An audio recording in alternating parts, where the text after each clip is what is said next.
यदि Indian mutual fund industry के data पे यदि नज़र डालें तो हम देखते हैं कि मई 2026 के 30 मई 2026 के एमएफआई के डेटा के अनुसार इंडियन म्यूचुअल फंड इंडस्ट्री का एसेट अंडर मैनेजमेंट यानी एयूएम 81.58 ट्रिलियन हो गया है। 81.58 ट्रिलियन का मतलब 81,58,000 करोड़ हो गया। ये जनाब 81.58 ट्रिलियन करके लगता है बहुत छोटा है, लेकिन 81,58,000 करोड़ ये एक बहुत बड़ा एसेट्स होते हैं। और यदि इंडियन म्यूचुअल फंड इंडस्ट्री का पिछले 5 वर्षों का डेटा पर यदि हम नज़र डालते हैं तो हमें लगता है कि इंडियन म्यूचुअल फंड इंडस्ट्रीज़ के लिए ये फेज़ जिस फेज़ से गुजर रहे हैं वो डायनेमिक फेज़ है, जहाँ कि आपके पास म्यूचुअल फंड में इन्वेस्टमेंट करने के लिए ढेर सारी अपॉर्चुनिटी हैं। बहुत सारे एएमसीज हैं, हर एएमसी में 20-30 स्कीम्स हैं, यानी आपके पास करीब 1400-1500 एवेन्यूज़ हैं आपको इन्वेस्ट करने के। और इसके साथ साथ जो एएमसीज हैं नए नए फंड्स लॉन्च कर रहे हैं एनएफओ के थ्रू, जहाँ की एनएफओ के थ्रू लॉन्च भी कर रहे हैं और इन्वेस्टर्स को ये अट्रैक्ट करने की कोशिश कर रहे हैं कि भाई मैं 10 रुपये के एनएवी के यूनिट्स आपको अलॉट करूँगा, जबकि एग्जिस्टिंग फंड्स जो हैं बाज़ार में उसकी कीमत 200 रुपये, 400 रुपये, 500 रुपये हैं। और इस लिहाज से वो अट्रैक्ट करते हैं कि वो 500 का बिक रहा है, मैं 10 रुपये का दूंगा। फ्रेंड्स, ये ध्यान रखें कि घोड़े की तुलना गधे से नहीं की जा सकती। उदाहरण के तौर पे हम Nippon India growth mid cap fund की बातें करते हैं, जिसकी एनएवी कल के डेट में 4,508 रुपये के आसपास है। और कोई एनएफओ यदि मिड कैप सेगमेंट में लॉन्च होता है तो वो 10 रुपये के यूनिट्स अलॉट करती है, यानी उसकी एनएवी 10 रुपये की होगी। जनाब, ये एनएवी है, एनएवी का मतलब नेट एसेट वैल्यू। इसकी कीमत आंकी जाती है कि उस एक यूनिट में अंडरलाइंग एसेट्स जो है उसकी वैल्यू कितनी है। यानी Nippon India growth mid cap fund की जो एक यूनिट्स होंगी उसमें जो अंडरलाइंग एसेट्स यानी जो भी स्टॉक्स हैं उस स्टॉक्स की वैल्यू 4,508 रुपये है, जबकि जो नए फंड लॉन्च हो रहे हैं उसकी केवल 10 रुपये है। तो जनाब, ये ध्यान रखें, आप एनएफओ में आप इन्वेस्ट करें, आप देख लें कि इन्वेस्ट करना है नहीं करना है, लेकिन इस लालच में इन्वेस्ट ना करें कि ये 10 रुपये की बिक रही है और बाज़ार में जो है वो 400, 500, 800 रुपये की बिक रही है तो हमें ये सस्ता मिले। ये सस्ता कतई नहीं है। आपको यदि ये अनुभव पसंद है बिल्कुल इन्वेस्ट करें आप, लेकिन not on the cost of ये सस्ता मिल रहा है। लेकिन असली सवाल है कि आखिर हम अपने पोर्टफोलियो में कितने म्यूचुअल फंड को रखें। सामान्य अवस्था में क्या होता है कि जब हमने म्यूचुअल फंड में इन्वेस्टमेंट स्टार्ट किया था तो जितना अकल था उसके हिसाब से हर लोग अपने स्टार्ट करते हैं। उसके कुछ दिनों के बाद कुछ पड़ोसी बताते हैं कि ये फ़ंड अच्छा है, फिर कहीं बातचीत होती है वो कहते हैं वो फ़ंड अच्छा है, फिर कहीं हम सोशल मीडिया पे कुछ रिकमेंडेशन देख लेते हैं तो वो फ़ंड में इन्वेस्ट कर देते हैं और एक समय ऐसा आता है कि आपका पोर्टफोलियो ओवर क्राउडेड हो जाता है। तो आज के वीडियो में हम चर्चा करेंगे कि आखिर आपके पोर्टफोलियो में कितने फंड्स होने चाहिए जिससे कि आपको बेहतर रिटर्न मिल सके। मैं डीएम झा, आप देख रहे हैं स्टोन टेक्स न्यूज़ चैनल। यदि इस वीडियो से आपको कोई जानकारी मिले या ये वीडियो आपको पसंद आए तो इसको लाइक करें, अपने फ्रेंड्स के साथ शेयर करें, कमेंट बॉक्स में यस लिखें। और यदि आपको लगे कि इसमें ऐसी कोई जानकारी नहीं है जो पहले से आपको नहीं पता थी या ये वीडियो ही आपको पसंद ना आया हो तो कमेंट बॉक्स में नो लिखें।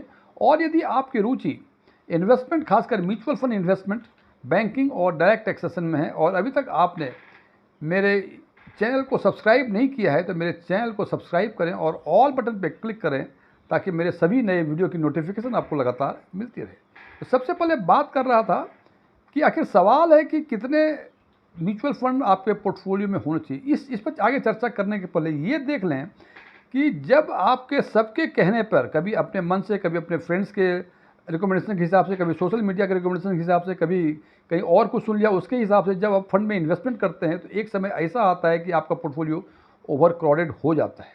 और हम ये क्यों कहते हैं कि कितने होने चाहिए? भाई 150 भी हो सकते हैं, क्या दिक्कत नहीं है जनाब। 150 करने से सबसे बड़ा दिक्कत क्या है, या यूँ कह लें कि म्यूचुअल फंड में इन्वेस्टमेंट करने का सबसे बड़ा फ़ायदा क्या है कि इसमें जब आप इन्वेस्ट करते हैं तो इसमें डाइवर्सिफिकेशन मिलता है आपको। मतलब कई तरह के एसेट्स में ये इन्वेस्ट होते हैं सो दैट कि यदि मार्केट कल क्रैश कर जाए या कल कुछ अच्छा हो जाए आपको एवरेज रिटर्न आपको लगातार मिलती रहे।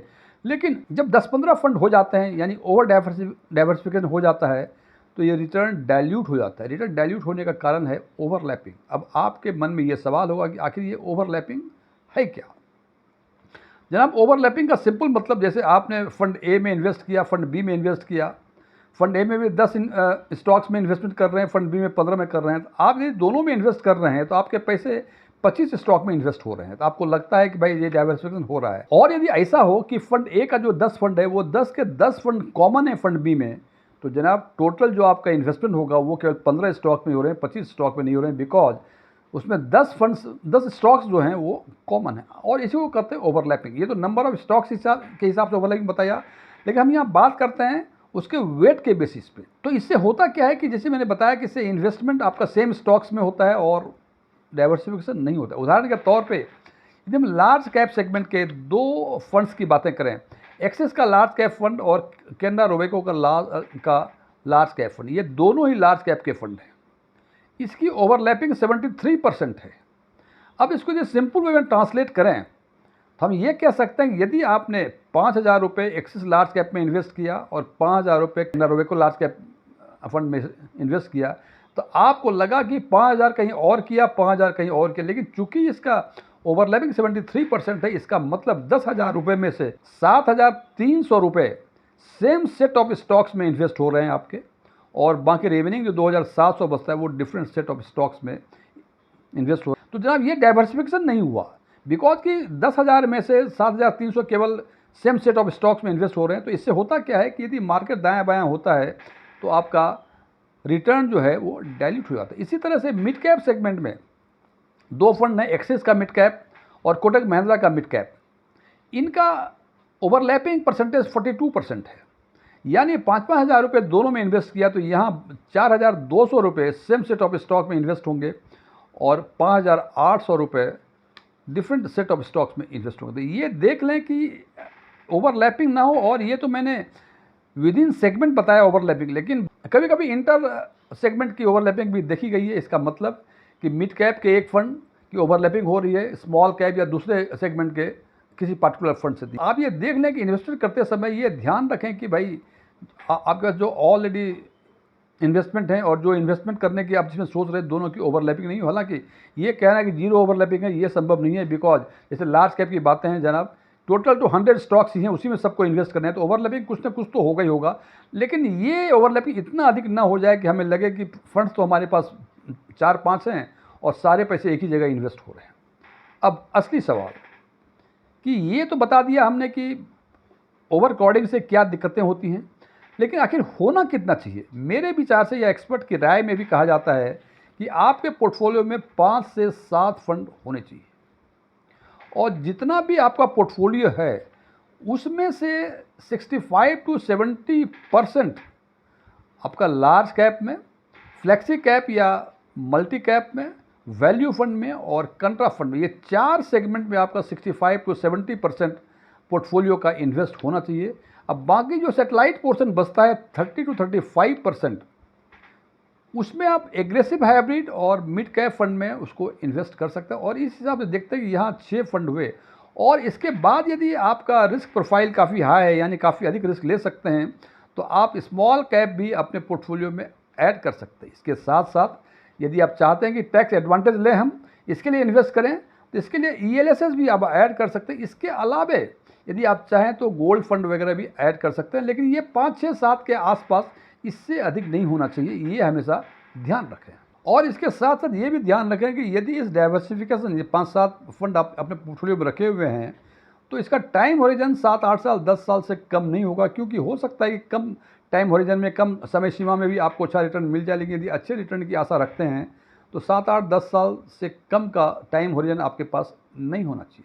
फ्रेंड्स, ये वीडियो क्लोज करने के पहले मैं कुछ डिस्क्लेमर देना चाहता हूँ कि मैं कोई इन्वेस्टमेंट एडवाइज़र नहीं हूँ, ना ही म्यूचुअल फंड एडवाइज़र हूँ, ना ही मेरे पास MFI के कोई रजिस्ट्रेशन नंबर हैं, ना ही मैंने SEBI के कोई एग्जाम इस कॉन्टेक्स्ट में पास किए हुए हैं, ना ही मेरे ऑफलाइन या ऑनलाइन कोई क्लासेस चला करते हैं इन्वेस्टमेंट या टैक्सेशन पे, ना ही मेरे कोई वेबसाइट हैं।